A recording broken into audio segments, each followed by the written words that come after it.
Assalamualaikum warahmatullahi wabarakatuh. Perkenalkan, nama saya Naslianti. Saya mahasiswi dari Sekolah Tinggi Ilmu Ekonomi Mujahidin Toli-Toli dengan NPM 2020-10088. Di sini saya akan memaparkan beberapa materi mengenai mata kuliah perekonomian Indonesia. Baiklah, langsung saja kita masuk ke pembahasan. Di sini saya akan menjelaskan beberapa materi. Yang pertama, pengertian sistem ekonomi. Kedua, macam-macam sistem ekonomi. Ketiga, tahap pertumbuhan ekonomi. Keempat, perubahan struktur ekonomi Indonesia. Dan yang kelima, strategi pembangunan ekonomi daerah. Pertama, pengertian sistem ekonomi. Sistem ekonomi merupakan suatu kegiatan yang dilakukan guna untuk mengolah kegiatan perekonomian baik dalam lingkup pemerintah, masyarakat, ataupun kegiatan swasta agar lebih tertata.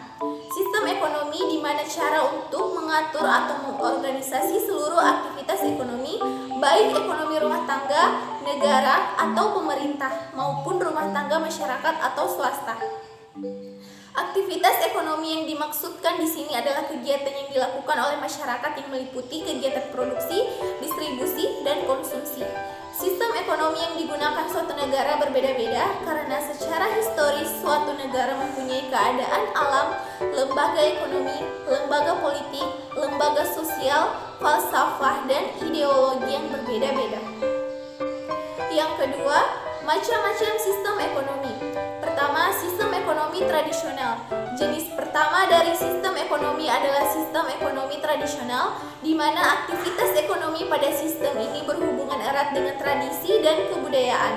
Sistem ini identik diterapkan di masyarakat pedesaan dengan hasil ekonomi berupa pertanian. Tujuan utama sistem ekonomi ini sendiri hanya sampai kepada kebutuhan kehidupan sehari-hari masyarakatnya yang terpenuhi, bukan mencari keuntungan. Cara produksi yang digunakan masih sangat sederhana dan tidak memiliki struktur kerja. Ia juga tidak menggunakan fasilitas terpusat seperti teknologi dan hal-hal yang menjadi simbol kemajuan. Masing-masing anggota perekonomian tradisional memiliki peran khusus sehingga setiap anggota memiliki hubungan yang erat. Kedua, sistem ekonomi komando. Sistem ekonomi komando adalah sistem ekonomi yang terpusat. Sebagian besar sistemnya akan dikendalikan oleh pemerintah yang terlibat dalam proses produksi mulai dari peralatan hingga ke fasilitasnya.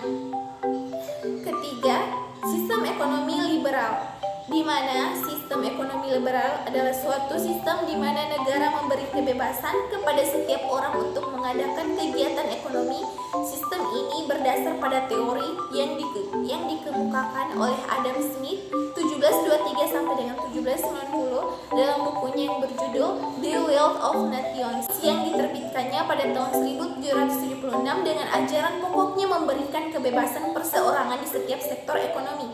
Yang keempat, sistem ekonomi campuran. Sistem ekonomi campuran adalah perpaduan antara sistem ekonomi pasar dan komando yang mengambil garis tengah antara kebebasan dan pengendalian, yang juga berarti garis antara peran mutlak negara atau kolektif dan peran menonjol individu. Pada sistem ekonomi campuran antara pemerintah dengan masyarakat atau swasta bersama-sama untuk ikut meningkatkan kegiatan perekonomian. Pemerintah sebagai pengendali dan stabilisator kegiatan ekonomi, sedangkan masyarakat diberi kesempatan untuk melakukan kegiatan produksi, distribusi, dan konsumsi. Kelima, sistem ekonomi kerakyatan. Sistem ekonomi yang digunakan di Indonesia berdasar atas demokrasi ekonomi, yang artinya produksi dikerjakan oleh semua masyarakat dan untuk semua di bawah pimpinan atau pemilikan anggota masyarakat. Kemakmuran masyarakatlah yang diutamakan, bukan kemakmuran orang seorang. Sistem ekonomi di Indonesia berdasar Pancasila, Undang-Undang Dasar 1945, serta GBHN, sehingga disebut sebagai sistem ekonomi berdasar demokrasi, ekonomi Pancasila.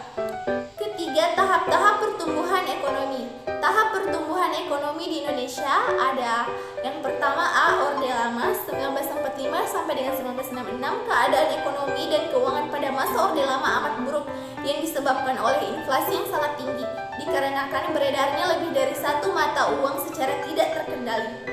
Bagian B ada Orde Baru 1966 sampai dengan 1998. Pada masa Orde Baru melakukan 4 tahapan pelaksanaan. Tahap penyelamatan, kegiatan rehabilitasi, konsolidasi, dan stabilisasi. Lalu adanya pemberlakuan kebijakan terhadap 3 undang-undang baru tentang perbankan, kebijakan anggaran berimbang.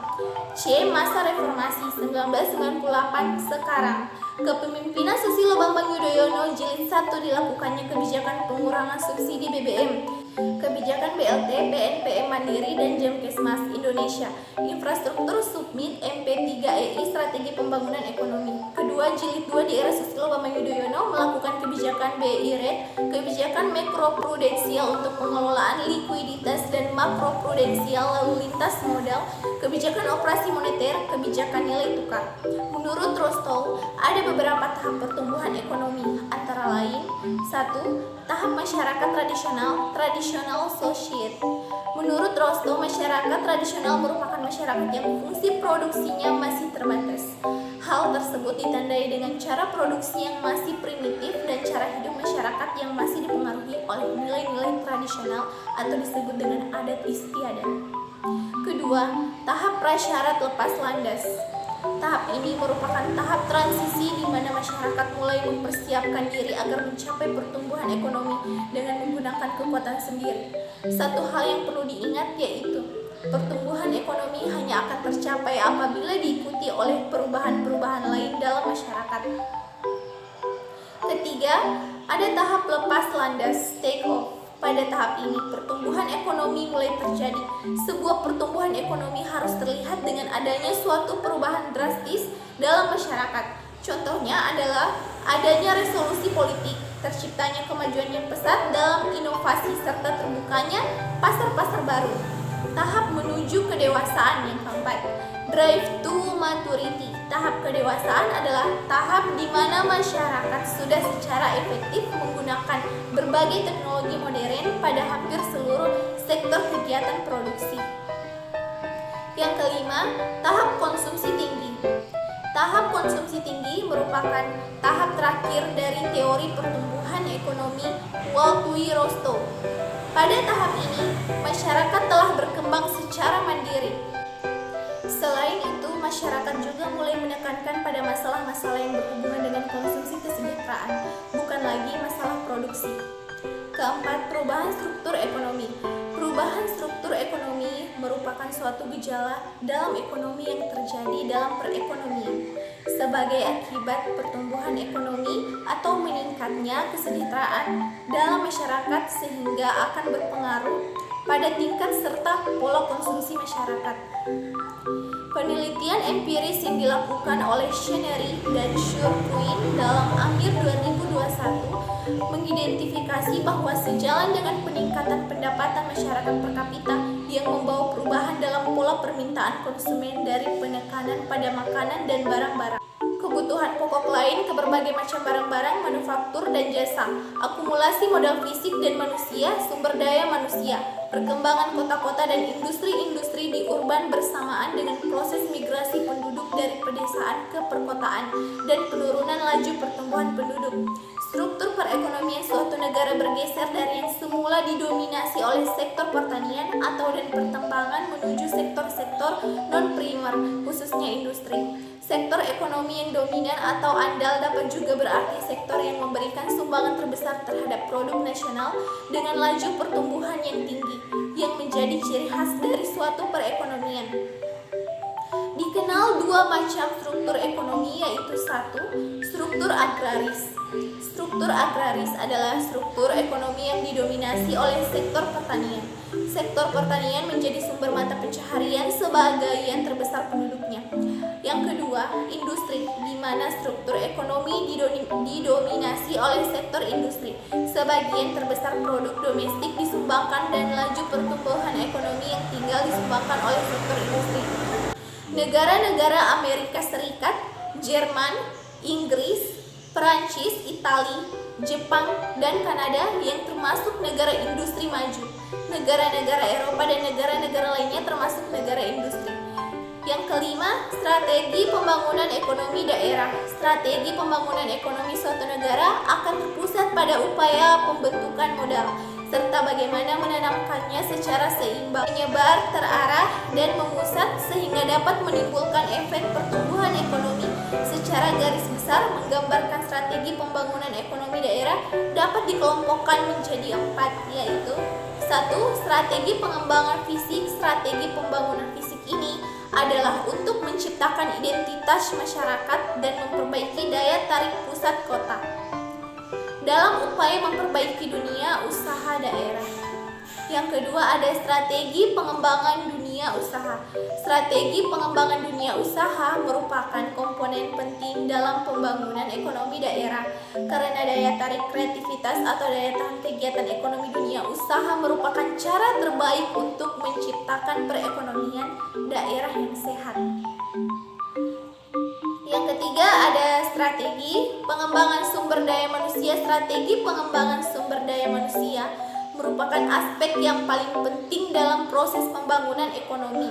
Oleh karena itu, pembangunan ekonomi tanpa dibarengi dengan peningkatan kualitas dan keterampilan sumber daya manusia adalah suatu keniscayaan.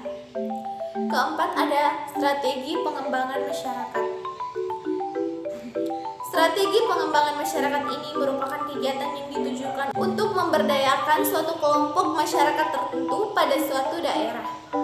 Kegiatan-kegiatan ini berkembang baik di Indonesia belakangan ini karena ternyata kebijakan umum ekonomi yang tidak mampu memberikan manfaat bagi kelompok-kelompok masyarakat tertentu.